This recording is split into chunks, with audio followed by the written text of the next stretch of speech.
चलिए, आप सभी का एक बार फिर से स्वागत है साध्य पीएससी एकेडमी में। और सभी स्टूडेंट जितने भी साथी इस क्लास को देखेंगे तो सभी का साध्य पीएससी एकेडमी के तरफ से यहाँ पर शानदार दिवाली ऑफर लाए गए। ठीक है, तो सबसे पहले मैं थोड़ा सा, वैसे तो ये जो क्लास है वो सीजीपीएससी मेंस, और सीजीपीएससी मेंस में हम एक सब्जेक्ट लोक प्रशासन पर चर्चा करेंगे। ठीक है, और इसी विषय को हम आगे बढ़ाएंगे।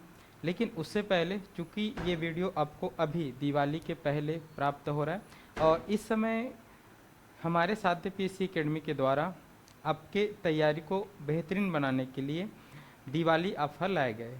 जितने भी राज्य के प्रतिभागी हैं जो सीजीपीएससी, सीजी व्यापम एवं अन्य प्रतियोगी परीक्षा की तैयारी करते हैं, तो उनके लिए यहाँ पर हमारे एकेडमी के द्वारा जितने भी कोर्सेज संचालित किए जा रहे हैं, जैसे अगर हम बात करें सीजीपीएससी प्री, सीजीपीएससी मेंस, साथ ही साथ हम देखेंगे तो सीजीपीएससी द्वारा आयोजित होने वाले विभिन्न प्रकार के जो समय समय पर आयोजन होता है विभिन्न एग्जामों का, जैसे अभी आपने देखा होगा यहाँ पर बाल पर्यवेक्षक का आया है। ठीक है, जिसके लिए नए वैकेंसी आई तो उसकी भी तैयारी यहाँ पर कराया जाएगा। साथ ही साथ सीजी व्यापम के द्वारा अमीन पटवारी होने वाला है। ठीक है, सीजीपीएससी के द्वारा सीजीएसआई, साथ ही साथ आप देखोगे शिक्षक भर्ती के लिए सहायक शिक्षक व्याख्याता, साथ ही साथ सीजीपीएससी के द्वारा जो असिस्टेंट प्रोफेसर का आगामी वैकेंसी आने वाला है, तो उन सब के लिए पैकेज हमारे साध्य पीएससी एकेडमी के एप्लीकेशन पर है। और आपके लिए अभी बेहतरीन मौका है, 8 तारीख से लेकर 22 तारीख तक यहाँ पर आपको हमारे एकेडमी में एकदम न्यूनतम फीस कहने का मतलब है कि हमारा जो चार्ज है पूरी तरीके से 0 है, बस आपको उसमें एप्लीकेशन चार्ज बस देना है। ठीक है, तो इस ऑफर को ध्यान में रखेंगे। और जितने भी बच्चे हैं जो तैयारी करते हैं, और बहुत सारे बच्चे ऐसे हैं जो बहुत ज़्यादा फीस के कारण तैयारी नहीं कर पाते हैं, तो ऐसे बच्चों के लिए यहाँ पर बेहतरीन मौका है, आप खरीदेंगे। साथ ही साथ जितने भी ऐसे नीडी बच्चे हैं उन तक भी इस संदेश को पहुँचाएंगे कि साध्य पीएससी एकेडमी के द्वारा दिवाली ऑफर के अंतर्गत आपकी तैयारी को और बेहतरीन बनाने के लिए आपके आर्थिक स्थिति को ध्यान पर रखते हुए यहाँ पर बहुत ही कम शुल्क में सभी कोर्सेज को लाया गया है। तो आप इसको खरीद कैसे सकते हैं, तो हमारे साध्य पीएससी एकेडमी के जो एप्लीकेशन है उनको प्ले स्टोर से डाउनलोड करिए और जिस भी कोर्स की आप तैयारी करना चाहते हैं उस कोर्स को क्लिक करिए और वहाँ पे पेमेंट करिए। बहुत ही नॉमिनल फीस जो केवल एप्लीकेशन चार्ज है उसी को दीजिए और आप में यहाँ पर चालू हो जाएगा आपका जो भी कोर्स आप खरीदेंगे वो। ठीक है, तो इसको अधिक से अधिक प्रसारित करिएगा अपने दोस्तों में, अपने मित्रों में, अपने रिश्तेदारों में, और जिसको भी आप जानते हो जो तैयारी करते हैं और बेहतरीन तैयारी करना चाहते हैं। और तैयारी कैसे कराई जाती है उसके लिए हमारे YouTube चैनल पे आप विजिट कर सकते हैं, डेमो क्लासेस देख सकते हैं। लगभग सभी सब्जेक्ट के विषय विशेषज्ञ आपको पढ़ाते हैं, तो पूरी तरीके से कैपेबल टीम है साध्य पीएससी एकेडमी के शिक्षक, तो उनसे आप तैयारी करिए और बहुत अच्छे रिजल्ट हमारे एकेडमी से देखने को मिलते आ रहे हैं विगत कुछ एग्जामों से। ठीक है, चलो, तो अब ये हो गया जानकारी आप सबके लिए। तो अब हम चर्चा करते हैं आज जिस के लिए हम इस मंच पे आए हैं। ठीक है, इस समय आए हैं, तो आज हमारा चर्चा का जो विषय रहेगा वो यहाँ पर लोक प्रशासन विषय के संबंध में रहेगा। ठीक है, वैसे मैंने पिछले वीडियो में, जब भी आपको ये वीडियो मिलेगा तो आप पिछले वीडियो इसको देख लेना, उसमें मैंने पूरी तरीके से सिलेबस डिस्कशन किया है, पाठ्यक्रम के बारे में बताया है, लोक प्रशासन के पाठ्यक्रम के बारे में। ठीक है, तो पाठ्यक्रम के बारे में पूरी तरीके से बताया है, कैसे क्वेश्चन आते हैं, कितने क्वेश्चन आने की संभावना है, या और कितने शब्द तक इनको लिखना है।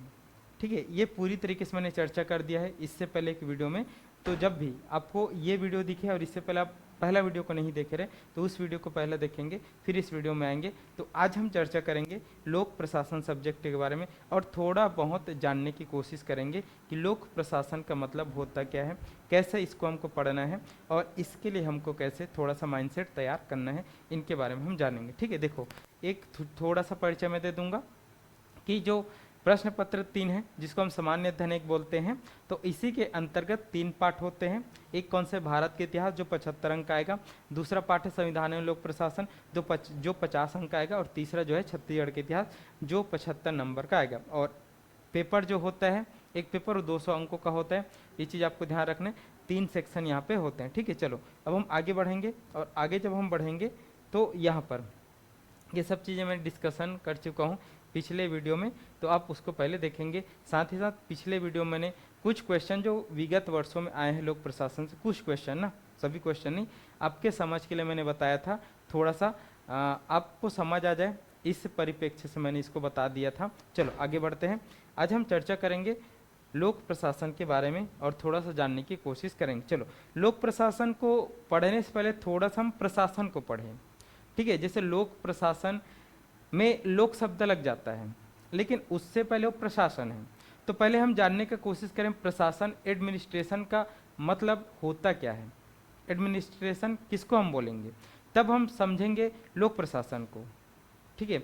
चलो तो पहले हम पढ़ते हैं प्रशासन को, एडमिनिस्ट्रेशन को, फिर हम पढ़ेंगे लोक प्रशासन को, पब्लिक एडमिनिस्ट्रेशन को, और जानने की कोशिश करेंगे कि इसका मतलब होता क्या है और कैसे। इन सब चीज़ों को हमको डील करना है, समझते हुए चलना है, एक समझ विकसित करना है। देखो यहाँ पर थोड़ा सा मैंने यहाँ पर लिख दिया है ताकि आपको ज़्यादा लिखने की ज़रूरत मत पड़े और आप समझने पे ज़्यादा ध्यान दो। देखो प्रशासन, पहले हम प्रशासन को समझेंगे। किसको समझेंगे? प्रशासन। प्रशासन का मतलब यहाँ पर हमको समझा, ये 2 शब्दों से मिलकर बना है। प्र से उत्कृष्ट और शासन से कार्यों का प्रबंधन। तो कार्यों का उत्कृष्ट प्रबंधन करना, कार्यों का उत्कृष्ट प्रबंधन करना ही प्रशासन कहलाता है। कार्यों का उत्कृष्ट प्रबंधन करना ही प्रशासन कहलाता है। अब कार्य क्या होते हैं? देखो आपको समझना है कि कोई भी कार्य अगर हमको करना है, जैसे मान लो जाए हम छोटे मोटे कार्य ही करना है, जैसे अगर मान लो जाए हमारे घर में कोई शादी का कार्यक्रम है, किनका कार्यक्रम है? कोई शादी का कार्यक्रम है। तो शादी का जो कार्यक्रम है, आप सभी जानते हो कि शादी का कार्यक्रम एक दिन में नहीं होने वाला है, लगभग 2 से 3 दिन में होते हैं। तो शादी के कार्यक्रम को करना, मतलब शादी के कार्य को करना भी यहाँ पर पूरी तरीके से अच्छे तरीके से करना अनिवार्य। देखो शादी का कार्यक्रम जो करना है उसको हम कर सकते हैं, उसके लिए बिना कोई प्लानिंग के भी हम कर सकते हैं, लेकिन हमको अच्छे तरीके से करना है, उसको मैनेज करके चलना है कि अच्छे तरीके से। साथ ही साथ हमको ध्यान ये रखना है कि हमारा बजट कितना है, हमारा बजट कितना है, तो उस बजट के हिसाब से पूरी तरीके से हमको यहाँ पर उत्कृष्ट तरीके से अगर हम मैनेजमेंट करेंगे, ठीक है, उस कार्य को उत्कृष्ट तरीके से करेंगे, उत्कृष्ट प्रबंधन के माध्यम से करेंगे, तब हम सफल हो पाएंगे। नहीं तो फिर क्या हो पाएगा, शादी हमारा बजट भी खत्म हो जाएगा और शादी भी सही तरीके से, शादी तो हो जाएगा लेकिन जैसा हम चाह रहे थे वैसा नहीं हो पाएगा।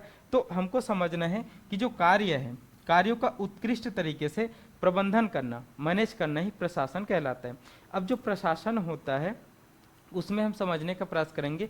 तो जो प्रशासन है, देखो प्रशासन को अगर हम देखेंगे तो यहाँ पर लिखा है 2 या 2 से अधिक व्यक्तियों द्वारा, देखो 2 या 2 से अधिक व्यक्तियों द्वारा विशिष्ट उद्देश्यों की प्राप्ति के लिए, विशिष्ट उद्देश्यों की प्राप्ति के लिए या फिर प्राप्ति हेतु समन्वित सहकारी प्रयास प्रशासन कहलाता है। देखो प्रशासन का मतलब आपको समझना है, प्रशासन का मतलब ये होता है कि 2 या 2 से अधिक व्यक्तियों द्वारा, यहाँ पर 2 व्यक्ति है या फिर उनसे अधिक व्यक्ति है, उनके द्वारा यहाँ पर कोई विशिष्ट उद्देश्य है, कोई विशिष्ट उद्देश्य है, जैसे कुछ भी चीज़ को आपको करना है वो आपका उद्देश्य है, विशिष्ट उद्देश्य है।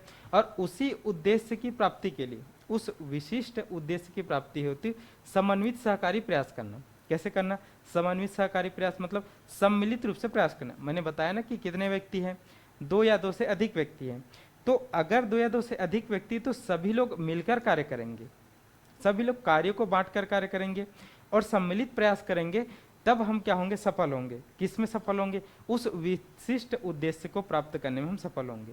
तो ये प्रशासन कहलाता है। ये क्या कहलाता है? प्रशासन कहलाता है कि 2 या 2 से अधिक व्यक्तियों द्वारा विशिष्ट उद्देश्य की प्राप्ति हेतु समन्वित सहकारी प्रयास प्रशासन कहलाता है। ये हमको देखना है। ये प्रशासन का मीनिंग होता है कि यहाँ पर अगर 2 या 2 से अधिक व्यक्ति कोई एक विशिष्ट उद्देश्य हो, उनकी प्राप्ति के लिए वो मिलकर सम्मिलित रूप से प्रयास करते हैं, तो प्रशासन कहलाता है। ठीक है। अब ऐसा होता है कि अगर हमने अच्छे से प्रबंध नहीं किया कार्यों को करने का, तो हम उस उद्देश्य को प्राप्त नहीं कर पाएंगे, और अगर हमने अच्छे से मैनेज कर लिया तो हम उस विशिष्ट उद्देश्य को प्राप्त कर लेंगे।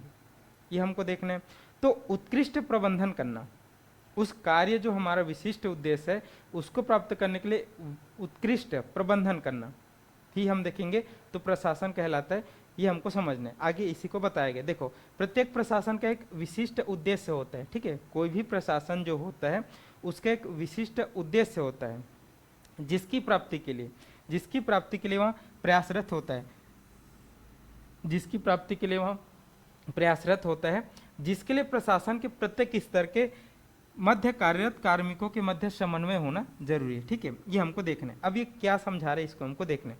देखो, ये समझा ये रहा है, ये कहने का प्रयास ये कर रहा है कि जो भी प्रशासन होता है, कोई भी प्रशासन हो, ठीक है, चाहे वो लोक प्रशासन हो चाहे वो निजी प्रशासन हो, ठीक है। लोक प्रशासन जनता के लिए कार्य करता है, निजी प्रशासन भी जनता के लिए कार्य करता है, लेकिन इन दोनों का स्वार्थ निहित रहता है। निजी प्रशासन अधिक लाभ के लिए कार्य करता है और लोक प्रशासन जनता के कल्याण के लिए कार्य करता है।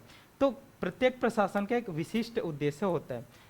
कोई भी प्रशासन जब कार्य करता है तो उनका एक विशिष्ट उद्देश्य होता है। जैसे अगर हम बात करें, जैसा हमारा साध्य पीएससी एकेडमी हम चला रहे हैं, हम किसके क्षेत्र में कार्य करें? शिक्षा के क्षेत्र में कार्य करें।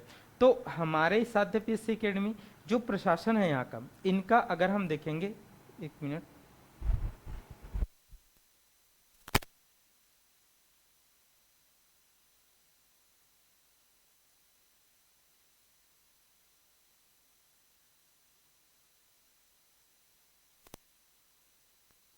तो हमने यहाँ पर चर्चा ये किया कि हमारा साध्य पीएससी एकेडमी है, इसको भी प्रशासन ही चलाते हैं, ठीक है। मतलब यहाँ भी एक प्रशासन कार्य करता है।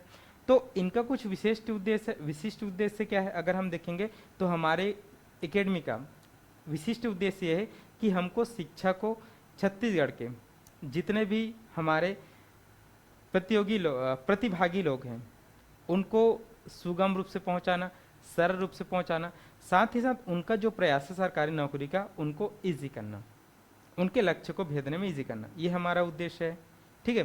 तो इस उद्देश्य के लिए हम प्रयास करते हैं। प्रयास कैसे करते हैं? इसके विशिष्ट उद्देश्य होते हैं जिससे प्राप्ति के लिए हम प्रयास करते हैं। कैसे करते हैं? प्रयास करते हैं, और जिसके लिए प्रशासन के प्रत्येक स्तर के मध्य कार्मिकों के मध्य समन्वय होना जरूरी है।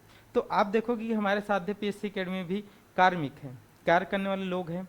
कैसे लोग हैं? एक तो यहाँ पर हम देखेंगे डायरेक्टर है, जो बताता है, डायरेक्शन देता है कि हमको कैसे कार्य करना है, किस दिशा में जाना है। दूसरा हम देखेंगे मैनेजिंग डायरेक्टर है, जो मैनेज करता है। डायरेक्टर ने बता दिया कि ऐसा ऐसा हमको करना है, अब उसके लिए जितना भी जो कुछ भी लगेगा उसको मैनेज कौन करेगा? मैनेजिंग डायरेक्टर करता है। फिर उसके बाद मैनेजिंग डायरेक्टर सीधा उस उद्देश्य जो हम देखते हैं यहाँ पर, हमारा उद्देश्य शिक्षा को सुगम बनाना है, तो शिक्षा को सुगम बनाने के लिए टीचर्स की ज़रूरत है। तो टीचर्स है यहाँ पे, और उन टीचर को क्या क्या सब्जेक्ट कैसे कैसे पढ़ाना है सबको डिवाइड करता है, ठीक है। फिर टीचर की सहायता करने के लिए यहाँ पर लिखने वाले लोग हैं, जो इस प्रकार के पीपीटी बनाते हैं। मतलब कार्मिकों के स्तर है ना, वो पीपीटी बना कर देते हैं, वो एमसीक्यू लिख कर देते हैं, ठीक है, वो उनमें पूरी तरीके से सुधार करके देते हैं। साथ ही साथ हम देखते हैं कि अब ये जब तैयार हो गया तो हमारे एकेडमी में इस जो क्लास आप देख रहे हैं उसको लाइव करने के लिए, उसको रिकॉर्ड करने के लिए, उसको एडिट करने के लिए भी यहाँ पर अलग अलग लोग हैं, जो वीडियो एडिटर हैं, ठीक है, जो थंबनेल बनाने वाले लोग हैं। तो ये सब चीज़ें हम देखेंगे। तो यहाँ पर कार्यरत कार्मिक है तो उनके मध्य समन्वय होना चाहिए, कोऑर्डिनेशन होना चाहिए, एक दूसरे के चीज़ों को समझने कि कौन सा काम सौंपा जा रहा है तो उसको करना है, मतलब मिलजुल कर कार्य करने का एक कोऑर्डिनेशन होना चाहिए, इसको हमको देखना है। तो यही कहलाता है क्या? प्रशासन। तो प्रशासन का अगर हम मतलब देखेंगे तो प्रशासन हम देखेंगे तो प्र से उत्कृष्ट होता है और शासन से कार्यों का प्रबंधन। तो कार्यों का उत्कृष्ट प्रबंधन करना, कार्य तो हमको करना है लेकिन अच्छे तरीके से करना है, उत्कृष्ट तरीके से करना है। अब अगर हम देखेंगे तो 2 या 2 से अधिक व्यक्तियों द्वारा विशिष्ट उद्देश्यों की प्राप्ति होती समन्वित सहकारी प्रयास प्रशासन कहलाता है। ये हमने देखा कि 2 या 2 से अधिक व्यक्ति का कोई विशिष्ट उद्देश्य रहता है, उसी की प्राप्ति के लिए यहाँ पर समन्वित सहकारी प्रयास प्रशासन है। और प्रत्येक प्रशासन का एक विशिष्ट उद्देश्य होता है जिसको प्राप्त करने के लिए वहाँ प्रयासरत रहता है, ठीक है।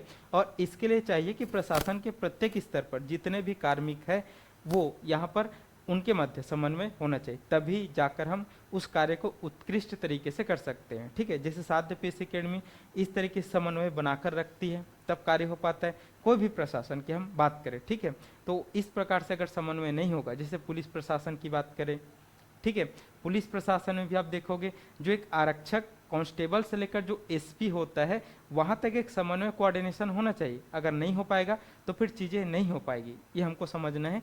तो इसी को प्रशासन कहा जाता है, इसी को प्रशासन कहा जाता है। तो प्रशासन का मतलब आपको समझना है कि प्रशासन का मतलब होता है कार्यों का उत्कृष्ट तरीके से प्रबंधन करना, और उसके लिए मिलकर सभी को काम करना है, सम्मिलित प्रयास करना है, और सभी का यहाँ पर कार्यों के प्रति समन्वय होना चाहिए, कोऑर्डिनेशन होना चाहिए। ये होना बहुत ज़्यादा आवश्यक है। ठीक है, ये हमको देखना है। तो ये तो हो गया प्रशासन। अगर प्रशासन को लिखने के लिए आएगा 2 अंक के लिए, तो आप लिख लेंगे ऐसा, बिल्कुल लाइन टू लाइन लिखना है आपको। ठीक है, 30 शब्द आपको मिलेंगे। उसके बाद आगे बढ़ेंगे। आगे जब हम बढ़ेंगे तो यहाँ पर आपको अब इसी प्रशासन में लोक शब्द जुड़ जाएगा। कौन सा शब्द जुड़ जाएगा? लोक शब्द जुड़ जाएगा, और ये लोक प्रशासन हो जाएगा। कौन सा प्रशासन हो जाएगा? लोक प्रशासन हो जाएगा। तो लोक प्रशासन को तो थोड़ा सा हम बाद में समझेंगे, लेकिन यहाँ पर अब हम जब लोक प्रशासन पढ़ रहे हैं तो लोक प्रशासन कैसे अलग सब्जेक्ट के रूप में आया, इसको हमको देखना है, इसको हमको समझना है। पहले जब शुरुआत में लोक प्रशासन नया सब्जेक्ट के रूप में नहीं आया था, तो इसको हम राजनीति विज्ञान के साथ मिलाकर पढ़ते थे। किन के साथ मिलाकर पढ़ते थे? राजनीति विज्ञान के साथ मिलाकर पढ़ते थे। मतलब राजनीति विज्ञान प्लस लोक प्रशासन पहले एक सब्जेक्ट हुआ करता था, लेकिन बाद में बहुत सारे चिंतक, बहुत सारे राजनीति विज्ञान के प्रोफेसर आए और उन्होंने इस चीज को बताया कि राजनीति विज्ञान अलग है और लोक प्रशासन अलग है। तो इनको हमको अलग पढ़ना है, अलग तरीके से इनके बारे में ब्रीफिंग देना है। तो इसलिए लोक प्रशासन के जो जनक है, लोक प्रशासन के जो जनक है, लोक प्रशासन को एक नया सब्जेक्ट दिलाने के लिए जो व्यक्ति यहाँ पर पूरी तरीके से जनक के रूप में जाने जाते हैं वो है वुड्रो विल्सन है। वो कौन है? Woodrow Wilson. और जो वुड्रो विल्सन है कोई छोटे मोटे व्यक्ति नहीं है, आप ध्यान में रखना। लोक प्रशासन के जनक वुड्रो विल्सन है, और वुड्रो विल्सन आप ध्यान देंगे तो ये 1913 से 1921 तक, कहाँ से? 1913 से 1921 तक ये अमेरिका यूएसए, ठीक है, अमेरिका, संयुक्त राज्य अमेरिका के 28वें प्रधानमंत्री के 28वें राष्ट्रपति के रूप में इन्होंने यहाँ पर वर्क किया है। मतलब 28वें प्रधानमंत्री निकल जा रहे, 28वें राष्ट्रपति के रूप में यहाँ पर अमेरिका का सुशोभित हुआ है। कौन हुआ है? वुड्रो विल्सन, जो 1913 से लेकर 1921 तक। ठीक है, आप सभी जानते हो कि जो अमेरिका का जो राष्ट्रपति होता है वो सबसे ज़्यादा पावरफुल होता है, और उनका कार्यकाल 4 साल का होता है, और वहाँ पर केवल 2 कार्यकाल के लिए ही कोई भी एक व्यक्ति राष्ट्रपति बन सकता है। ठीक है, तो वुड्रो विल्सन कोई छोटे मोटे व्यक्ति नहीं थे, जिसको लोक प्रशासन का जनक कहा जाता है। ठीक है, तो इन्होंने एक लेख लिखा था। कब लेख लिखा था? 1887 को लेख लिखा था। कब? 1887 को। पहले ये बहुत बड़े राजनीति विज्ञान या फिर राजनीति शास्त्री थे। कौन? ये, ठीक है, कौन? Woodrow Wilson. ठीक है, तो यहाँ पर जो वुड्रो विल्सन है बहुत सारे लेख लिखा करते थे राजनीति विज्ञान के बारे में, राजनीति के बारे में कैसा होता है करके।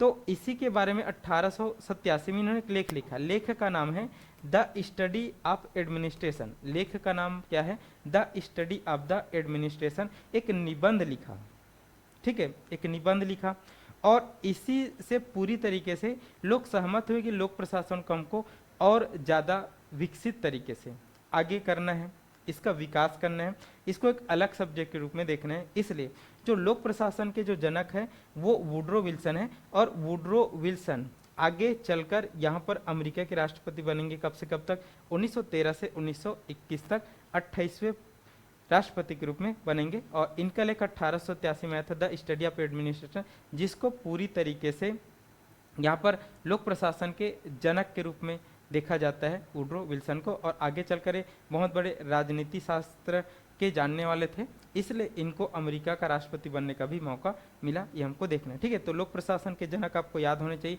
जब भी कोई सब्जेक्ट आप पढ़े तो आपको ये ध्यान में होना चाहिए या फिर ये ध्यान रखना है कि ये आया कैसे, इसके जनक कौन है और क्यों आया, ठीक है, इसको आपको जानना है। तो लोक प्रशासन क्यों आया, क्योंकि पहले राजनीति विज्ञान के साथ पढ़ा जाता था, तो राजनीति विज्ञान अलग है, लोक प्रशासन अलग है, ऐसा करके बहुत बड़े बड़े जो चिंतक है उन्होंने इसको अलग किया, और जनक कौन है, वुड्रो विल्सन। ठीक है, चलो आगे बढ़ेंगे। आगे जब हम बढ़ेंगे तो देखेंगे अब जो लोक प्रशासन है, लोक प्रशासन को मैं अभी आपको नहीं समझा रहा हूँ, ठीक है, लोक प्रशासन को अभी मैं समझाऊंगा। अभी मैंने आपको प्रशासन को समझाया, फिर लोक प्रशासन के जनक को समझाया। तो लोक प्रशासन को समझने से पहले हम थोड़ा सा ध्यान देंगे कार्यपालिका पर, ठीक है, चलो उसको हम पढ़ते हैं। देखो, तो लोक प्रशासन अपने कार्य एवं अस्तित्व के आधार पर कार्यपालिका के रूप में जाना जाता है। जो लोक प्रशासन है वो अपने कार्य एवं अस्तित्व के आधार पर, ठीक है, किन के रूप में जाना जाता है, कार्यपालिका के रूप में जाना जाता है। आप सभी जानते हो कि जो सरकार होते हैं, जो सरकार होते हैं, जो एक देश पर शासन करते हैं, एक देश को चलाते हैं, तो वो जो सरकार होती है, इस सरकार के 3 अंग आते हैं। इस सरकार के 3 अंग आते हैं, या भली भांति संविधान में पढ़ते होंगे, चलो नहीं पढ़ते होंगे तो थोड़ा सा मैं आपको समझा देता हूँ। एक अंग को हम विधायिका बोलते हैं, लेजिस्लेचर बोलते हैं, लेजिस्लेटिव बोलते हैं, ठीक है। दूसरा जो अंग होता है उसको हम कार्यपालिका बोलते हैं, कार्यपालिका एग्जीक्यूटिव बोलते हैं, ठीक है। और तीसरा जो अंग होता है इसको हम बोलते हैं न्यायपालिका, इसको हम बोलते हैं कौन सा पालिका, न्यायपालिका हम बोलते हैं, ठीक है। तो ये सरकार के 3 अंग होते हैं, और सरकार इन्हीं तीनों अंगों के बदौलत किसी देश में शासन करती है। जैसे अगर हम विधायिका की बात करें तो विधायिका यहाँ पर विधि निर्माण का कार्य करती है, विधि निर्माण का कार्य करती है। एक देश जो चलता है वो कानून से चलता है, विधि से चलता है, ठीक है। तो एक देश जो चलता है वो विधि और कानून से चलता है, तो उस विधि को बनाती है कौन, विधायिका। और आप सभी जानते हो कि हमारे देश की जो विधायिका है संसद है, और संसद में आप सभी जानते हो संसद के 3 अंग है, लोकसभा है, राज्यसभा है और राष्ट्रपति है। तो संसद में 3 अंग है, लोकसभा में आप देखोगे तो 543 मेंबर है, राज्यसभा में आप देखोगे तो 245 मेंबर है, और राष्ट्रपति आप देखोगे तो राष्ट्रपति एक है लेकिन बहुत पावरफुल है, ठीक है, ये हमको देखना है। तो ये तीनों अंग मिलकर भारत में किन का निर्माण करते हैं, विधि के निर्माण। और ये जो लोकसभा है और ये जो राज्यसभा है, तो इनको कहीं ना कहीं लोकसभा के सदस्य को तो डायरेक्टली पूरे देश की जनता चुनती है, और जनता के द्वारा चुने हुए प्रतिनिधि राज्यसभा के मेंबर को चुनते हैं। तो कहीं ना कहीं डायरेक्टली और इनडायरेक्टली जनता के द्वारा चुने हुए प्रतिनिधि उस जगह पे बैठे हैं लोकसभा और राज्यसभा में, और यहाँ पर विधि का निर्माण कर रहे हैं, ठीक है, ये हमको देखना है। तो विधायिका किन का निर्माण करती है, विधि का निर्माण करती, देश में विधि बनाने कार्य करती। उसके बाद इस विधि के अनुसार देश में शासन करने का कार्य, उस विधि को क्रियान्वित करने का कार्य कौन करती है, कार्यपालिका। तो देश को कौन चलाता है, देश को चलाता है कार्यपालिका। और कार्यपालिका किसको बोलते हैं अपन, एग्जीक्यूटिव। तो कार्यपालिका हमारे प्रधानमंत्री और उनके साथ देने वाले मंत्री हैं। जो देश में जो विधि बना है, जो विधि है उनके अनुसार उनको क्रियान्वित करते हुए, विधि के अनुसार संविधान जो है उनके अनुसार वो देश में चीज़ों को क्रियान्वित करते हैं, उसके दायरे में रहकर, ठीक है। तो ये कार्यपालिका, और ये सबसे पावरफुल होती, यही देश को चलाती है, ये हमको ध्यान पे रखना है। तो इसी को बताया गया है कि जो लोक प्रशासन है वो अपने कार्य एवं अस्तित्व के रूप में किन के आधार पर जाना जाता है, कार्यपालिका के आधार पर जाना जाता है। अभी मैं आपसे चर्चा करूंगा कार्यपालिका भी 2 तरीके से होता है, या फिर 2 प्रकार के होते हैं कार्यपालिका, कैसे कैसे होते हैं अभी हम चर्चा करेंगे, ठीक है। उसके बाद तीसरा जो यहाँ पर सरकार के अंग के रूप में जाना जाता है, न्यायपालिका। तो जो न्यायपालिका है जो न्याय देने का कार्य करती है, न्यायपालिका न्याय देने का कार्य करती है। तो देश में बहुत सारे यहाँ पर विवाद होते रहते हैं, बहुत सारी चीज़ें यहाँ पर जन्म लेती रहती है कि ये सही है कि ये गलत है। तो उनको पूरी तरीके से सुनने के बाद, पूरी प्रक्रिया जानने के बाद जो हमारी न्यायपालिका है वो न्याय देने का कार्य करती है। तो ये न्यायपालिका भारत में पूरी तरीके से स्वतंत्र है, और हर जगह स्वतंत्र होनी चाहिए। इसमें किसी भी तरीके से इन लोगों का हस्तक्षेप नहीं होना चाहिए, क्योंकि अगर यही लोग हस्तक्षेप कर देंगे न्यायपालिका में तो अपने हिसाब से वो न्याय देने का कार्य करेंगे, तो न्यायपालिका बिकाऊ कहलाएगी। लेकिन भारत में न्यायपालिका स्वतंत्र है, जिसका काम न्याय देने का। अगर सरकार भी गलत करती है तो उनको भी न्यायपालिका दंड देती है, ये आपको ध्यान रखना है। तो ये चीजें 3 हैं, और यही मिलकर एक देश को चलाती है। तो एक संस्था विधायिका कहलाती है जो विधि का निर्माण करती है, उन्हीं विधि के अनुसार देश को चलाती है कार्यपालिका। इसको हमको देखना है। और फिर यहाँ पर इन्हीं सब विधि का अगर कोई उल्लंघन करता है तो उनको दंड देने के लिए कौन बैठा है, न्यायपालिका बैठा है। तो ये सरकार के 3 अंग होते हैं। तो अभी हमने पढ़ा कि जो लोकसभा है, लोक प्रशासन है, वो कार्यपालिका के रूप में जाना जाता है। किसके रूप में जाना जाता है, कार्यपालिका के रूप में जाना जाता है। अब ये जो कार्यपालिका है ये हमको समझना है ये क्या होता है, ठीक है। चलो तो देखते हैं कार्यपालिका। तो जो कार्यपालिका है, ये कार्यपालिका यहाँ पर 2 तरीके से जानी जाती है, या फिर कार्यपालिका 2 प्रकार की होती है, ठीक है। इसको हमको देखना है। अब 2 प्रकार की कार्यपालिका होती है, तो कौन कौन सी कार्यपालिका होती है। एक कार्यपालिका को हम बोलते हैं राजनीतिक कार्यपालिका। कौन सी कार्यपालिका बोलते हैं, राजनीतिक कार्यपालिका, पॉलिटिकल एग्जीक्यूटिव, ठीक है, इसको हमको बोलते हैं। और दूसरा जो कार्यपालिका है उसको हम बोलते हैं यहाँ पर प्रशासनिक कार्यपालिका, एडमिनिस्ट्रेटिव एग्जीक्यूटिव, ठीक है। चलिए, तो ये होता है प्रशासनिक कार्यपालिका और एक होता है राजनीतिक कार्यपालिका। अब कार्यपालिका मैंने तो यहाँ पर बोल दिया आपको कि जो लोक प्रशासन है किसके अंग के रूप में जाना जाता है या फिर किसके रूप में जाना जाता है, तो कार्यपालिका। तो अब जो लोक प्रशासन है वो इस कार्यपालिका के रूप में आता है या फिर इस कार्यपालिका के अंतर्गत आता है, ये अभी हमको समझने को मिलेगा, ठीक है। देखो समझते हैं। जो राजनीतिक कार्यपालिका होता है ये अस्थायी कार्यपालिका के नाम से जाना जाता है। किसके रूप में जाना जाता है, अस्थायी कार्यपालिका के रूप में जाना जाता है। अस्थायी कार्यपालिका क्यों बोलते हैं, क्योंकि आप सभी जानते हैं, समझते हैं, आप संविधान पढ़ते हैं। तो संविधान जब हम पढ़ते हैं तो हम देखते हैं कि हमारे देश को शासन, हमारे देश पर जो शासन करती है वो शासन करने वाली कोई भी पार्टी जब भी कोई बहुमत प्राप्त करती है तभी देश पर शासन करती है। अब देखोगे कि भारत में जो लोकसभा होता है उस लोकसभा चुनाव के बाद जो रिजल्ट आता है तो उसमें जितना भी लोकसभा सीट है उसका 50+1% बहुमत पाने पर ही वो सरकार का निर्माण करने के लिए एलिजिबल हो पाती है, ठीक है। और अगर नहीं कर पाती है कोई भी पार्टी ऐसा, तो उनको फिर दूसरे पार्टियों का सहारा लेना पड़ता है। और किसी भी तरीके से अगर वो सहारा लेकर अलायंस गवर्नमेंट मतलब गठबंधन की सरकार भी बना लेती है, तब वो यहाँ पर देश पे शासन करती है। और देश पे शासन करती है तो एक जो लोकसभा का कार्यकाल होता है वो 5 साल का होता है। और एकदम स्पष्ट है कि जब तक आपके पास बहुमत है तभी तक आप शासन कर पाओगे। अगर यहाँ पर मोदी जी चुनाव कब हुआ है 2024 में, तो 2024 से लेकर 2029 तक 5 साल का टेन्योर है।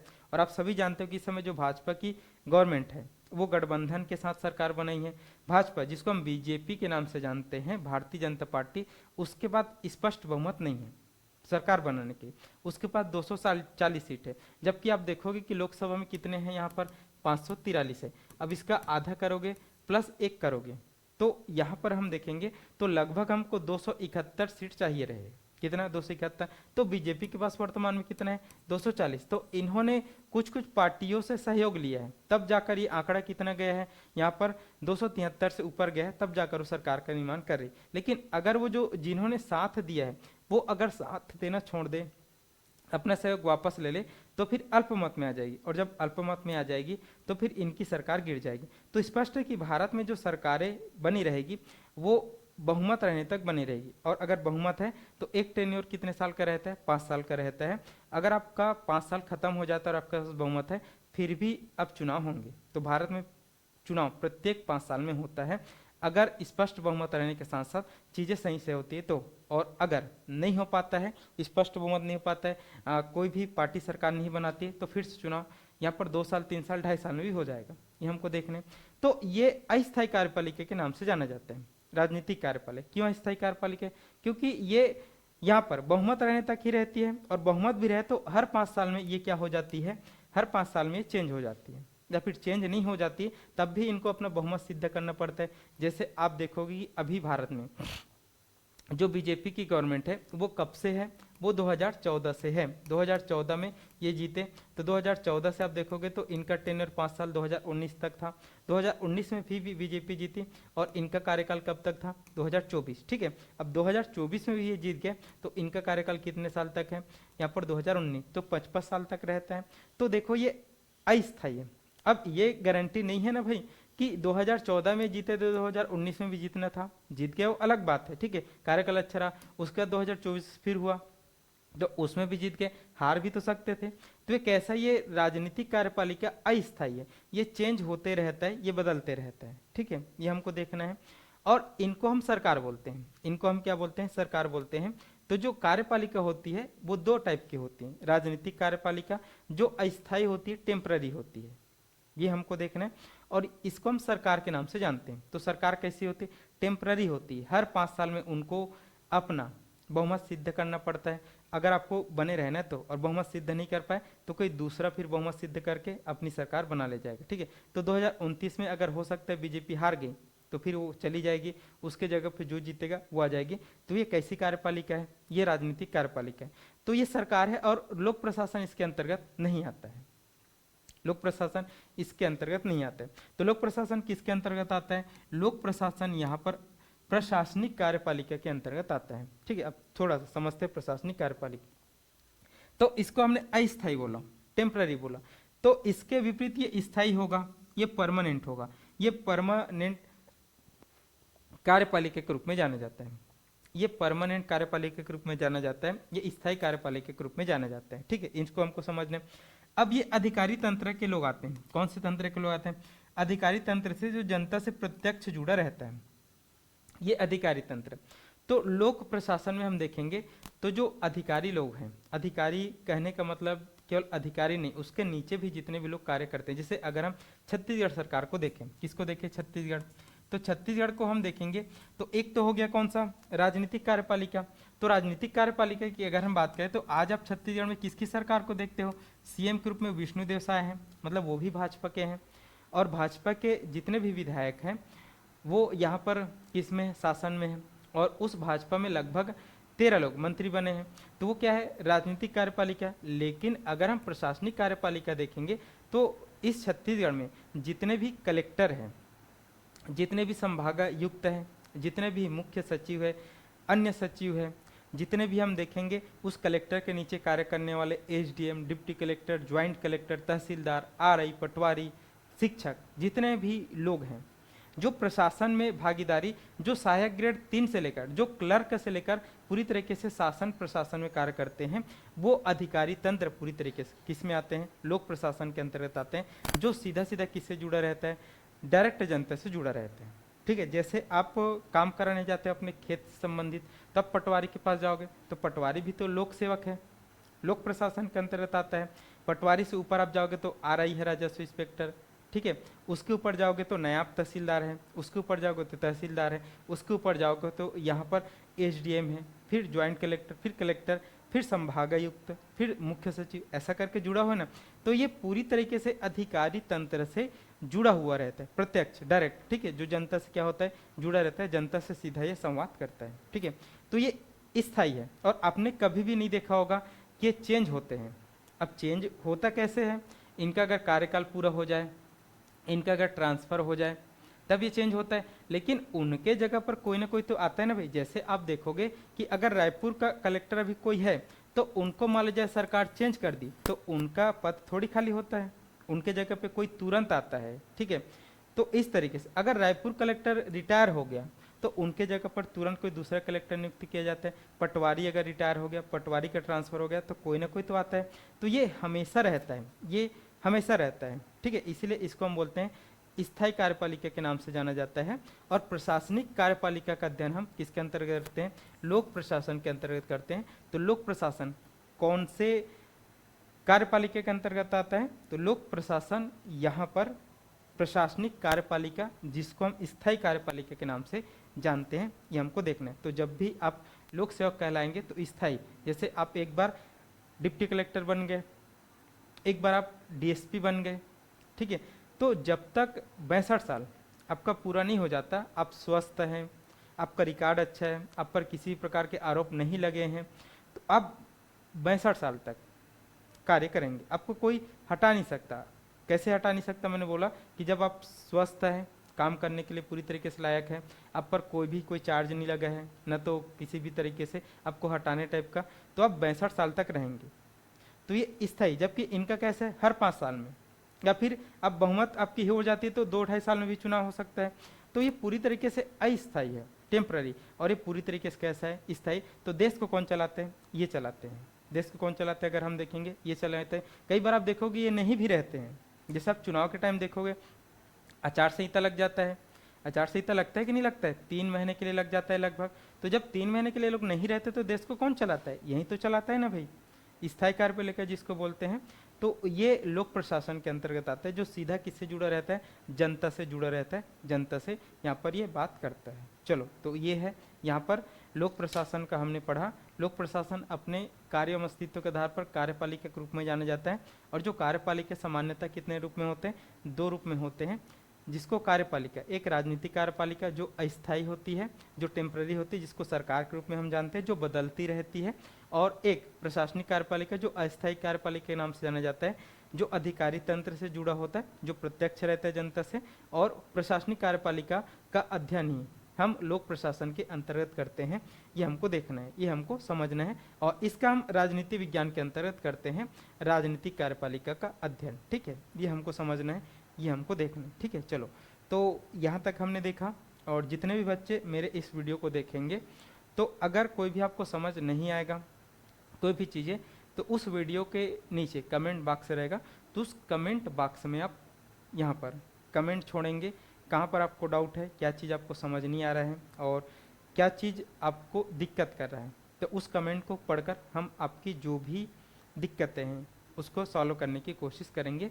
और ध्यान रखेंगे, जितने भी बच्चे अगर हमारे एकेडमी से पढ़ना चाहते हैं तो जल्दी से जल्दी जाकर, अभी जो दिवाली ऑफर चल रहा है उसमें जाकर मेंस की क्लास ले लेंगे। तो जितना भी क्लासेस मेंस की चलती फिर वो आपको लाइव देखने को मिल जाएगा। ठीक है, और ये क्लासेस जब डेली बेसिस पर चालू हो जाएगा तो आप जुड़ेंगे मेरे लाइव क्लास के माध्यम से, तब आपको पूरी तरीके से कमेंट करने का भी यहाँ पर सहूलियत मिलेगा। और हम इंटरेक्शन करेंगे 1 to 1। जहाँ पर आपको समझ नहीं आएगा आप मेरे से कमेंट करके पूछेंगे, मैं आपको बताऊंगा। ठीक है, बट ये थोड़ा सा डेमो वीडियो के लिए आपको समझ विकसित करने के लिए बनाया जा रहा है। चलो, तो यहाँ तक हम पढ़ते हैं। अब हम देखेंगे जो लोक प्रशासन है। तो लोक प्रशासन सरकारी कार्यों का उत्कृष्ट प्रबंधन कहलाता है। तो यहाँ पर आप देखते हो कि सरकार ही क्या करती है, जनता के लिए काम करती है। और सरकार ही जब जनता के लिए कार्य करती है तो उस सरकारी कार्यों को उत्कृष्ट तरीके से प्रबंधन करना, उत्कृष्ट तरीके से मैनेज करना ही लोक प्रशासन कहलाएगा। ठीक है, जैसे आपने देखा होगा सरकार बहुत सारी योजनाएं निकालती है, बहुत सारी योजनाएं। तो वो सब योजना क्या अपने आप ही क्रियान्वित हो जाता है, नहीं होता है ना भाई। तो उन सब योजना को कैसे हम पूरी तरीके से उत्कृष्ट तरीके से प्रबंधित करें, मैनेज करें, ताकि जनता को अधिक से अधिक लाभ हो। तो उनके लिए हम जो भी नियम कानून बनाते हैं वो सब कौन बनाते हैं, ये लोग प्रशासन में रहने वाले अधिकारी बनाते हैं। तो लोक प्रशासन का मतलब सरकारी कार्यों का उत्कृष्ट तरीके से प्रबंधन करना होगा, ये हमको देखना रहेगा, ये हमको समझना है। चलो आगे हम बढ़ेंगे। चलिए आगे जब हम बढ़ेंगे तो अब हम शासन और प्रशासन को समझते हैं कि शासन और प्रशासन का मतलब होता क्या है। आपने शासन प्रशासन तो सुना होगा, कभी कभी आप प्रशासन को शासन बोल देते हैं, शासन को प्रशासन बोल देते हैं। तो आज हम इसका मतलब जानने की कोशिश करेंगे कि हम प्रशासन किसको बोलेंगे, गवर्नमेंट, जिसको आप इंग्लिश में गवर्नमेंट कहते हो, और प्रशासन जिसको आप बोलते हो एडमिनिस्ट्रेशन। ठीक है, तो उनका अंतर आज हम जानने की कोशिश करेंगे उनके बीच में। चलो, तो अब मैं थोड़ा सा कॉन्सेप्ट आपको बताता हूँ कि एक जो राज्य होता है, ठीक है, एक जो राज्य होता है, तो एक जो राज्य होता है, तो एक राज्य होने के लिए 4 चीज़ें बहुत ज़्यादा जरूरी है, तभी वो राज्य हो सकता है, नहीं तो फिर वो राज्य नहीं होगा। देखो, एक कोई भी अगर राज्य है, एक कोई भी अगर राज्य है, वो राज्य होगा यदि उसमें ये 4 चीज़ें जरूरी है तब। और अगर ये 4 चीज़ें नहीं है तो फिर वो राज्य नहीं हो सकता, और वहाँ पे ना तो शासन हो सकता है और न ही प्रशासन हो सकता है। तो आप देखेंगे कि अगर कोई भी एक राज्य है, अगर कोई भी एक राज्य है, तो उसका एक निश्चित भूभाग होगा, उसका एक निश्चित भूभाग होगा, कोई भी अगर एक राज्य। जैसे राज्य के रूप में अगर आप भारत को देखते हो, किन को देखते हो, एक राज्य के रूप में अगर आप भारत को देखते हो, तो भारत का निश्चित भूभाग है। आप सभी पढ़ते होंगे जियोग्राफी भारत का, ठीक है, भारत का भूगोल आप पढ़ते हो। तो भारत का अब जियोग्राफी जब पढ़ते हो तो आप पढ़ते होंगे कि भारत का जो क्षेत्रफल है 32,87,263 वर्ग किलोमीटर, ऐसा आप पढ़ते होंगे। उत्तर में जम्मू कश्मीर से लेकर दक्षिण में कन्याकुमारी तक पूर्व में अरुणाचल प्रदेश से लेकर पश्चिम में गुजरात तक ऐसा फैला हुआ है, चतुष्कोणीय इसकी आकृति है, ठीक है। अब कर्क रेखा, अब मकर रेखा, ऐसा कुछ पढ़ते होंगे, तो उसमें आप ये सब पढ़ते होंगे कि 8 4 से 37 है, इधर आप पढ़ते होंगे बहुत सारी चीज़ों को। तो ये सब चीज़ें क्या है, भारत का एक भूभाग है, निश्चित भूभाग है, ये आपको देखना है। तो कोई भी अगर राज्य होगा तो उनका एक निश्चित भूभाग होना जरूरी है, ठीक है। ऐसा नहीं है कि हम भारत में रहते लेकिन हम पाकिस्तान को अपना राज्य बता दें, पाकिस्तान को अपना देश बता दें, या फिर अपना अंग बता दे। ऐसा नहीं कि हम बांग्लादेश को अपना अंग बता दे। तो निश्चित भूभाग होनी चाहिए। जैसे अगर हम छत्तीसगढ़ की बात करें, किसकी बात करें, छत्तीसगढ़, तो छत्तीसगढ़ की एक निश्चित सीमा है कि नहीं, निश्चित भौगोलिक सीमा है, निश्चित भूभाग है कि नहीं, उनका निश्चित एक मैप है कि नहीं। अब देखोगे छत्तीसगढ़ में 33 जिले हैं। तो छत्तीसगढ़ आप देखोगे उत्तर में बलरामपुर, दक्षिण में सुकमा, ठीक है, ऐसा फैला हुआ है। इनका लेकर आप देखोगे तो छत्तीसगढ़ का 135 191 92 जो भी आप किलोमीटर पढ़ते होगे, इसका क्षेत्रफल है किसका, छत्तीसगढ़ का। तो एक निश्चित भूभाग होने चाहिए एक राज्य के लिए, तभी वो राज्य हो सकता है। और निश्चित भूभाग नहीं है तो फिर आप उसको राज्य नहीं बोल सकते, क्योंकि वो अनिश्चित है, उनको खुद ही नहीं पता कि उनका सीमा क्या है, उनका नहीं, तो फिर उसमें झगड़े लड़ाई बहुत सारे होने हैं। तो एक राज्य अगर होगा तो उसमें उनका एक निश्चित भूभाग होगा, ये बहुत ज़्यादा जरूरी है, ठीक है, ये हमको देखना है। दूसरा, अब उस भूभाग पर निवास करने के लिए जनसंख्या होनी चाहिए, उस भूभाग पर निवास करने के लिए जनसंख्या होनी चाहिए। जनसंख्या मतलब लोग होने चाहिए, जनता होनी चाहिए। अब आप थोड़ी देर के लिए आप इमेजिन करो कि ये हमारा भारत देश है, ये हमारा कौन सा देश है, भारत देश। अब भारत देश इतना बड़ा है 32,87,263 किलोमीटर, लेकिन थोड़ी देर के लिए इमेजिन कर इसमें एक भी लोग नहीं है, एक भी लोग नहीं है, तो क्या वो राज्य बन सकता है, नहीं बन सकता है। जब लोग ही नहीं तो आप किस पर ध्यान दोगे, किस पर क्या करोगे। जैसे मंगल ग्रह, मंगल ग्रह भी तो उतना बड़ा ग्रह है, उतना बड़ा ग्रह है ना, लेकिन कोई लोग रहते हैं क्या वहाँ पे, नहीं रहते। तो उतना बड़ा ग्रह जिनका भूभाग भी है लेकिन लोग ही नहीं रहते, तो क्या वहाँ पर शासन प्रशासन जैसी कुछ चीज़ होगा, नहीं होगा, ये आपको ध्यान पे रखना है। तो भूभाग के साथ साथ उसमें जनसंख्या होनी चाहिए। जैसे आप देखते हो जंगल, जैसे आप क्या देखते हो, जंगल, जंगल भी तो आप देखोगे बस्तर का जंगल है, अमेजन का जंगल है, जंगल तो है ना, लेकिन उस जंगल में कोई रहता है क्या, इंसान नहीं रहता। और जब कोई इंसान नहीं रहता तो क्या यहाँ पे शासन प्रशासन होता है क्या, नहीं होता है। वो एक देश के अंतर्गत आते हैं तो उसमें जंगल से संबंधित जो भी कानून है सब लगाए जाते हैं, लेकिन शासन प्रशासन आप जीव जंतु पर थोड़ी करोगे। तो वहाँ पर जनसंख्या होनी चाहिए जिसको हम बोलते हैं जनता, यह है एक राज्य के लिए जरूरी चीज़। अब जब जनसंख्या है तो जनसंख्या है तो हम देखेंगे कि यहाँ पर उस जनसंख्या को अगर हम देखेंगे तो उस जनसंख्या को अब शासित करने के लिए एक होनी चाहिए सरकार। उस जनसंख्या को शासित करने के लिए क्या होनी चाहिए, एक सरकार होनी चाहिए, सरकार। अब मान लो जाए भारत में आप देखते हो कि 140 करोड़ लोग रहते हैं, लगभग, ज़्यादा भी होंगे, 140 करोड़ लोग रहते हैं। अब इमेजिन करना कि 140 करोड़ लोग अगर रहते हैं और उनके साथ कोई भी शासन प्रशासन जैसी चीज़ नहीं होता, सरकार वरकार जैसे कोई चीज़ नहीं होता, तो लोग अपने हिसाब से रहते हैं, किसी को भी मारते, किसी को भी पीटते, किसी भी जगह को घेर लेते। तो उस जनसंख्या पर नियंत्रण करने के लिए एक सरकार होनी चाहिए। और ये शुरुआत से चल रहा है कि जहाँ पर भी कोई भी जनसंख्या निवास करती थी वहाँ के एक राजा होता था और राजा बहुत सारे नियम कानून बनाता था। तो आज वही राजा की स्थान किसने लिया है, सरकार ने लिया। और ये जो सरकार है वो इन्हीं जनता के द्वारा चुनी हुई रहती है, इन्हीं जनता के द्वारा चुनी हुई, या फिर जहाँ पर चुनी हुई नहीं रहती वहाँ पर समर्थित रहती है, जनता समर्थन किए रहती है, ठीक है। और वो सरकार काम भी किसके लिए करती है, इसी अपने जनता के लिए कार्य करती है। तो आप देखोगे कि एक राज्य के लिए भूभाग जरूरी है, उस भूभाग पर रहने वाले यहाँ पर जनसंख्या जरूरी है, और साथ ही साथ उस जनसंख्या पर नियंत्रण करने के लिए सरकार का भी रहना जरूरी है। और वहीं सरकार उस जनसंख्या को नियंत्रित भी करेगी और उस जनसंख्या के लिए वो काम भी करेगी, ये हमको देखने। अब साथ साथ हम देखेंगे उस राज्य के लिए सबसे बड़ी यहाँ पर जो स्वतंत्रता है वो संप्रभुता की है। वो किन की है, संप्रभुता। संप्रभुता का मतलब होता है कि कोई भी अगर राज्य है जहाँ का निश्चित भूभाग है, जहाँ पर जनसंख्या भी निवास करती है और जहाँ की सरकार भी है, तो वो जो सरकार है वो अपने आप में पूरी तरीके से संप्रभु होना चाहिए। संप्रभु मतलब कि अपने आप में पूरी तरीके से यहाँ पर वो सक्षम होने चाहिए कुछ भी निर्णय को लेने के लिए। जैसे आज आप भारत देखते हो, भारत एक संप्रभु कंट्री है, मतलब भारत कोई भी डिसीजन लेगा तो वो किसी के दबाव में नहीं लेगा, न तो वो अमेरिका के दबाव में लेता है, न ही वर्ल्ड बैंक के दबाव में लेता है, और न ही संयुक्त राष्ट्र के दबाव में लेता है, न ही पाकिस्तान के दबाव में। भारत को जो भी चीज़ करना है वो अपने अनुसार करेगा, वो किसी के ऊपर डिपेंड नहीं है अपने निर्णय को लेकर।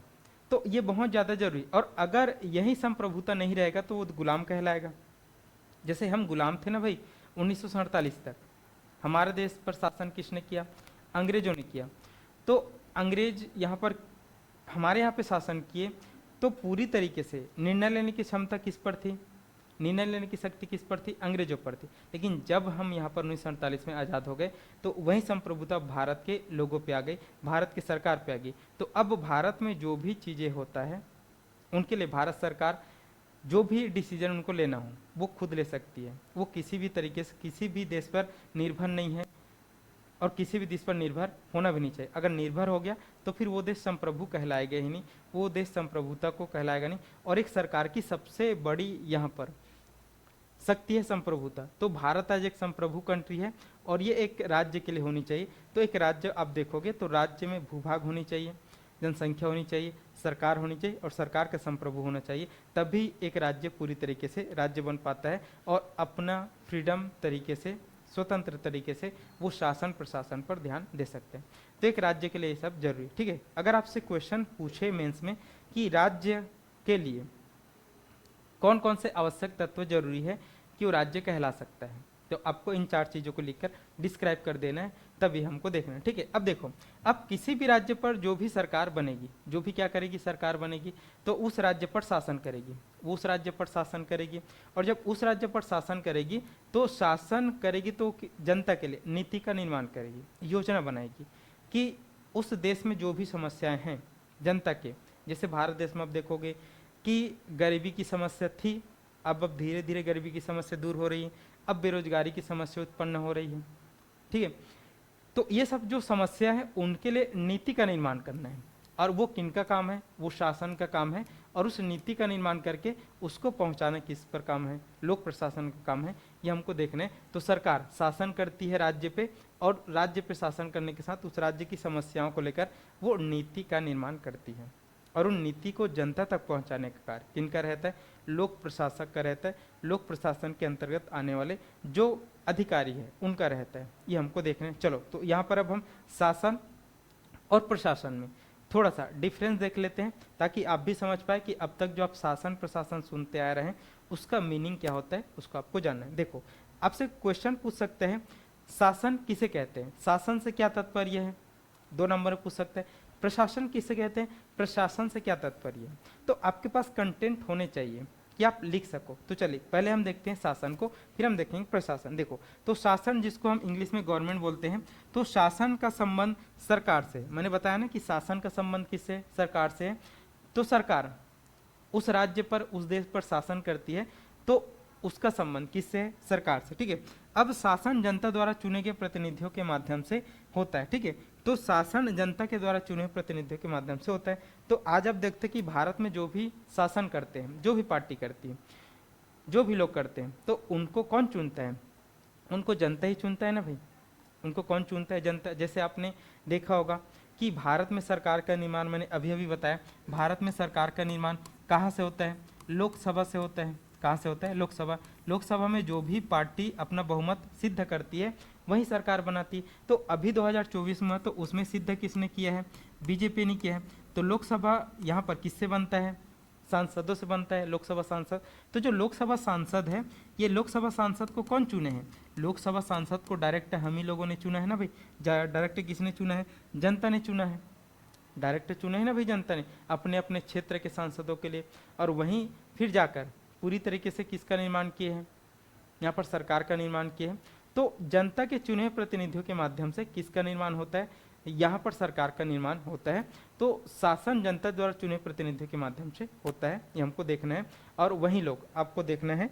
तो जो सांसद चुने गए हैं, जो सांसद बने हैं, और वो सत्ताधारी दल के हैं, तो वही तो मंत्री बनेंगे ना भाई।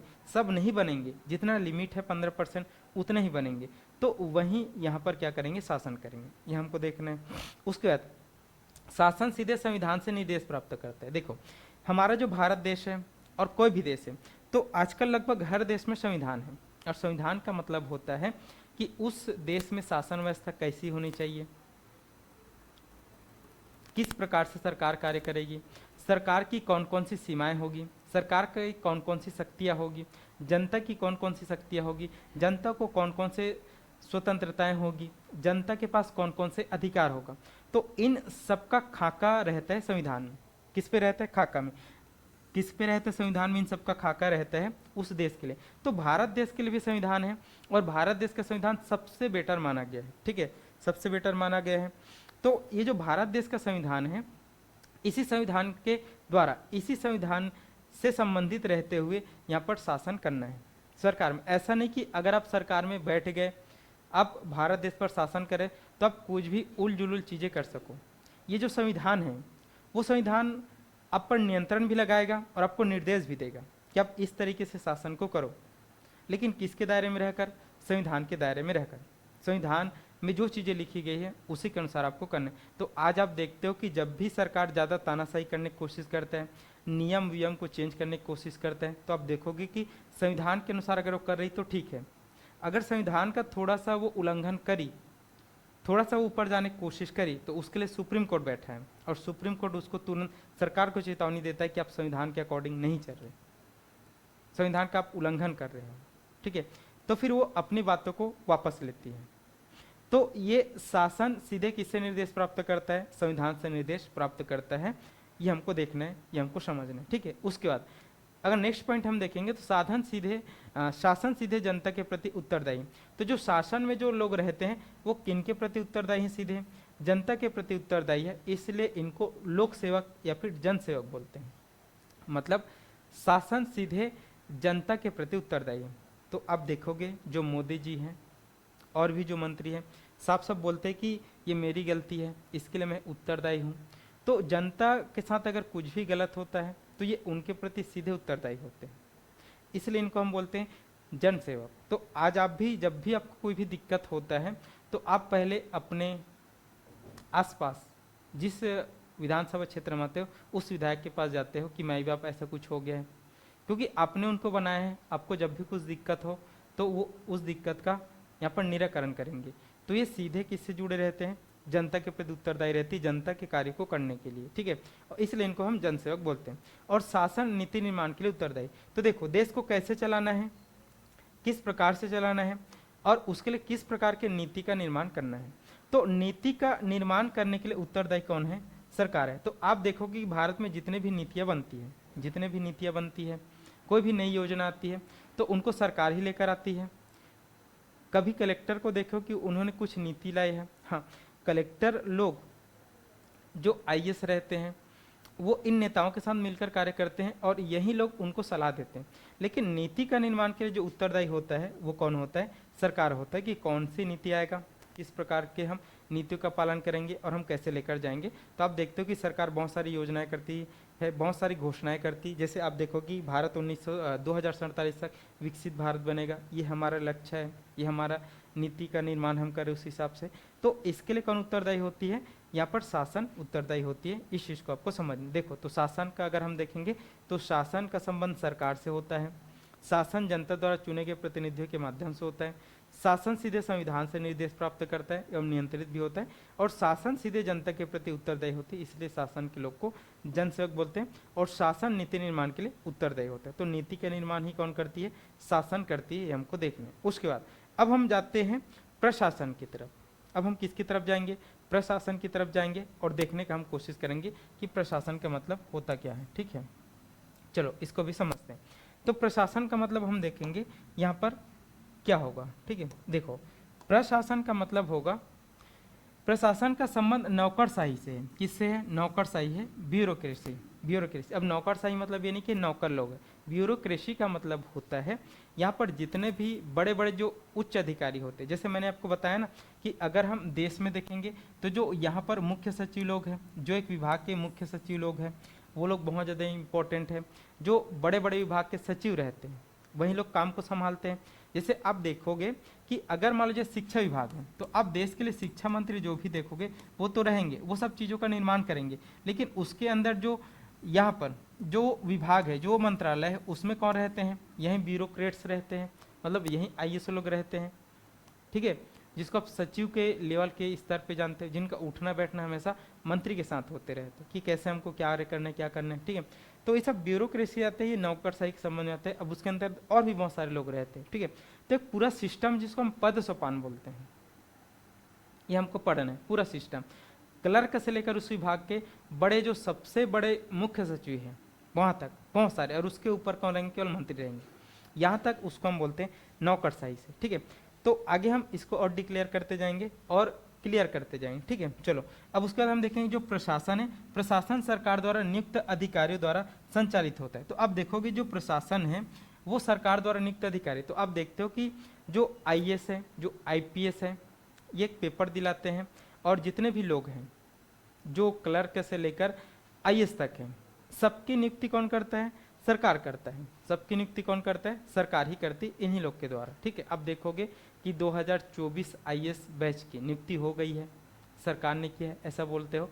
तो यही है कि इनकी नियुक्ति कौन करता है? प्रशासन के लोगों की नियुक्ति सरकार करती है। आपने देखा होगा कि अगर इनका ट्रांसफ़र भी करना हो तो सरकार ही कर देती है, इनको अगर हटाना भी हो तो सरकार ही कर देती, ठीक है। तो प्रशासन सरकार द्वारा नियुक्त अधिकारी द्वारा ही संचालित होता है, ये हमको देखना है। तो इधर के लोग ही इनको नियुक्त करते हैं। अब नियुक्त करते इसका मतलब ये नहीं ना भाई कि वो किसी को भी नियुक्त कर दे। आप जानते हो कि सब चीज़ का पैटर्न है। जैसे कलेक्टर बनोगे तो उसके लिए आपको यूपीएससी देना है, ठीक है। राज्य स्टेट पीएससी के अधिकारी बनना है तो राज्य पीएससी देना है, ठीक है। और भी विभिन्न प्रकार के जो पोस्ट आते हैं उसमें अगर आपको नियुक्त होना है तो उनका पेपर देना है। ये नहीं कि सरकार अपने बेटे को उठाकर आईएएस बना दे, ये नहीं कि सरकार अपने बेटे को उठाकर आईपीएस बनाए, ऐसा नहीं। नियुक्त करने का मतलब ये है कि जो एक सिस्टम है उसके द्वारा नियुक्त करती है, ये हमको देखना है, ये हमको समझना है, ठीक है। उसके बाद जबकि प्रशासन सरकार से निर्देश प्राप्त करते हैं। आप देखोगे यहाँ पर जो शासन है वो किससे निर्देश प्राप्त करता था? संविधान से। लेकिन ये जो प्रशासन है वो किससे निर्देश प्राप्त करते हैं? सरकार से। आपने देखा होगा जितने भी कलेक्टर हैं, ठीक है, जितने भी आईएएस हैं, जितने भी हम देखेंगे और भी लोग हैं, तो उनको पूरी तरीके से निर्देश कौन देती है? सरकार देती है। जैसे आपने देखा होगा विष्णुदेव साय जी आए दिन कुछ ना कुछ बोलते रहते हैं, सभी कलेक्टर को चेताते रहते हैं कि आपको प्रधानमंत्री आवास योजना से संबंधित कार्य को बहुत अच्छे तरीके से करना है। अभी दिवाली आ रहे तो अपने अपने ज़िले में पूरी तरीके से लॉ एंड ऑर्डर को मेंटेन करना है, ऐसा करके चेताते रहते हैं ना। जैसे शिक्षा मंत्री ने बोला कि जितने भी लोग शिक्षा विभाग से जुड़े हो सब अपने काम को अच्छे से करो, जो भी दिक्कत है सबको बताओ, जहाँ पर भी कुछ है नहीं है उनको बताओ। तो ये पूरी तरीके से सरकार के निर्देश से प्राप्त करता है, सरकार से निर्देश प्राप्त करता है, जैसा सरकार इनको बोलती है ऐसा कार्य करते हैं, ठीक है। ये हमको देखना है। जो प्रशासन होता है, प्रशासन सरकार के प्रति उत्तरदायी है। देखो यहाँ पर जो शासन किसके प्रति उत्तरदायी है? जनता के प्रति। किसके प्रति? जनता के प्रति। लेकिन प्रशासन सरकार के प्रति उत्तरदायी है। अब इसका मतलब क्या हो? देखो प्रशासन सरकार के प्रति उत्तरदायी मतलब ये सरकार जैसा काम बोलती है वैसा ही करती है। ये नहीं कि जनता का ये काम करेगी, काम ये जनता का ही करती है, लेकिन जैसा काम शासन ने सौंपा है वैसा करती है, ठीक है। तो ये प्रशासन सरकार के प्रति उत्तरदायी, लेकिन वो सरकार किन के प्रति उत्तरदायी है? जनता के प्रति, ठीक है। ये हमको देखना है, ये हमको समझना है। तो प्रशासन सरकार के प्रति उत्तरदायी है, इसलिए इनको हम बोलते हैं प्रशासनिक अधिकारी। मतलब जो काम शासन ने सौंपा है इनको ही करती है। हाँ, वो काम जनता से भी जुड़े रहता है, लेकिन जनता के प्रति उत्तरदायी कौन है? शासन में रहने वाले लोग, ठीक है। तो प्रशासन नीतियों के क्रियान्वयन के लिए उत्तरदायी है। देखो नीति का निर्माण कौन करता है? शासन। और उस नीति को क्रियान्वयन कौन करता है? वो करता है यही लोक सेवक, यही कौन सा? यहाँ पर प्रशासन, ठीक है। तो ये नीति का क्रियान्वयन करते हैं कि मान लीजिए सरकार ने महतारी वंदन योजना एक स्कीम, एक नीति लाया है, तो उस नीति को धरातल पर कौन लागू करेगा? ये लोग करेंगे। कैसे? अब उसको देना है। सरकार ने तो बोल दे कि छत्तीसगढ़ राज्य में जितने भी महिलाएं हैं जो शादीशुदा है, जिनका एज 18 वर्ष से 70 वर्ष या फिर उससे ऊपर हो, वो इनके योग्यता रखते हो, तो अब कैसे देना है, किस हिसाब से देना है, इन्होंने नीति बना दिया, उनका क्रियान्वयन ये लोग करेंगे, ठीक है। तो ये शासन और ये प्रशासन में यहाँ पर अंतर आता है, और हमने यहाँ पर राज्य भी पढ़ा, ठीक है। तो अगर आपसे पूछे कि शासन से क्या तात्पर्य है, तो इन सब चीज़ों को आपको लिखना है। प्रशासन से क्या तात्पर्य है, तो इन सब चीज़ों को आपको लिखना है।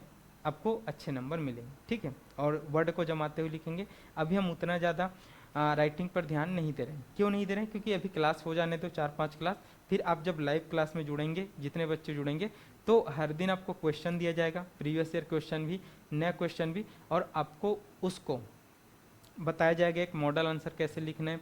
मॉडल आंसर लिखते समय कौन कौन सी बातों को ध्यान रखना है, कौन कौन से कंटेंट को आपको पहले लिखना है, कौन कौन से कंटेंट को आपको बाद में लिखना है, और एक बेहतर यहाँ पर तरीके से, प्रभावशाली तरीके से कैसे आपको अपने आंसर को क्रिएट करना है, ठीक है। तो इस प्रकार से आपको समझाया जाएगा, बताया जाएगा, और आप में एक मेंस के लिए अप्रोच, लिखने की कला विकसित किया जाएगा हमारे इस एकेडमी में, इस क्लास के माध्यम से, ठीक है। अभी आपको समझाया जा रहा है डेमो के माध्यम से कि हमको पढ़ना कैसे है, और आपके पास जब भी पढ़े आप, तो कंटेंट आपके पास होने चाहिए। जब तक आपके उस कंटेंट ही नहीं होंगे तो आप लिख नहीं पाएंगे। तो ये हमको देखना है, ये हमको समझना है। चलो, तो यहाँ तक हमने पढ़ लिया शासन और प्रशासन के बारे में, ठीक है। शासन और प्रशासन के बारे में अगर आता है तो आप लिख लेंगे, भली बात है, ठीक है। आगे हम देखते हैं। चलो, तो अब यहाँ पर लोक प्रशासन का अर्थ आ जाएगा। तो आज की क्लास को हम यहीं तक रोकते हैं, क्योंकि लोक प्रशासन के अर्थ को अब हम समझेंगे तो बहुत टाइम लग जाएगा, बहुत समय हो सकता है।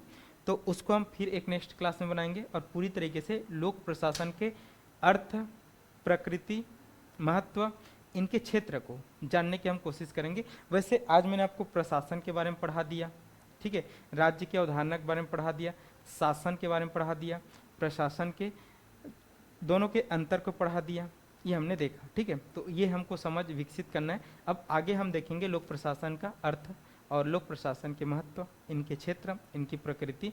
तो पहला टॉपिक यहाँ से स्टार्ट हो जाएगा, ठीक है। अभी केवल हमने समझ विकसित किया।